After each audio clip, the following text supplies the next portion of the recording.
এইবাৰ আমি প্ৰথমবাৰৰ বাবে চেষ্টা কৰিছো যে ৰেচন কাৰ্ডত আমি দালি, নিমখ, চেনি বজাৰতকৈ অন্তত 20-25 টকা তলৰ দামত আমি দিব পাৰো।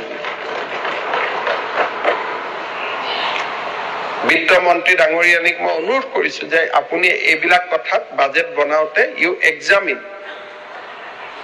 মহিলা উদ্যমিতা আঁচনি মানুহে মোক কৈ আছে 10,000 টকাটো প্ৰমিছ কৰি আছে, দিয়া নাই। হিমন্ত বিশ্ব শৰ্মাই মুখত কথা যদি কয় তাৰ পৰিৱৰ্তন নহয়।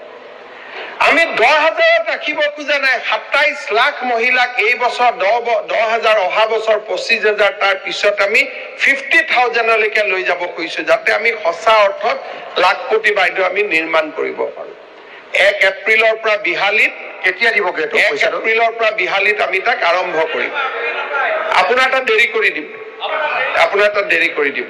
1 এপ্ৰিলত আমি বিহালীত আমি ইয়াক আৰম্ভ কৰিব খুজিছো। আজি আপোনালোকক মই নিমন্ত্ৰণ কৰিছো যে 1 এপ্ৰিলৰ পৰা আমি বিহালীত আলোচনা কৰিম, ইয়াক আৰম্ভ কৰিম।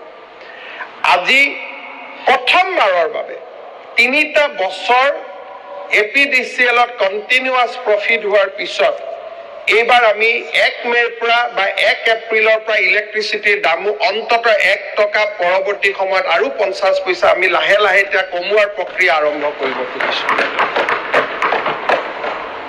ডিগ্ৰী পাছ কৰা ষ্টুডেণ্ট এজনে পৰীক্ষাত ইণ্টাৰভিউ দিব লাগে, পৰীক্ষাত দিব লাগে, বিভিন্ন জেগাত যাব লাগে, দেউতা মাৰ পৰা টকা খুজিব নোৱাৰে। অন্তত এবছৰৰ কাৰণে মই নিবনুৱা ভাত্তা বুলি ক'ব খোজা নাই, প্ৰেৰণাদায়ক ভাত্তা এটা দিব পাৰো নেকি, তাৰো আমি চিন্তা চৰ্চা আৰম্ভ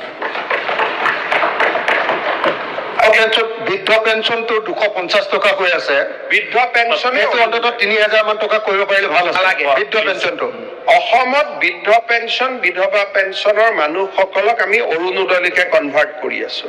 বিধৱা পেঞ্চনৰ 3 লাখ মহিলাক আমি ইতিমধ্যে বিধৱা পেঞ্চনৰ পৰা কাটি অৰুণোদয়ত যোগ কৰি দিলো। 1200 পাই গ'ল তেওঁলোকৰ, 1250 আৰু বাঢ়ি গৈ থাকিব। গতিকে প্ৰথমবাৰৰ বাবে আমি এখন নতুন অসম নিৰ্মাণৰ কামত আগবাঢ়িছো। ৰাজনৈতিক সমালোচনা যিয়ে নহওক কিয়, অসমৰ শান্তিৰ পৰিৱেশ, অসমৰ প্ৰকৃত পৰিৱেশ একোজন মন্ত্ৰীয়ে, একোজন বিধায়কে যেনেকে 30 কোটি টকা PWৰ কাৰণে খোজে, 20 কোটি খোজে, অসম মালা খোজে, সিয়ে প্ৰমাণ কৰে যে এইখন চৰকাৰৰ সক্ষমতাৰ ওপৰত আজি মানুহৰ কাৰো সন্দেহ নাই।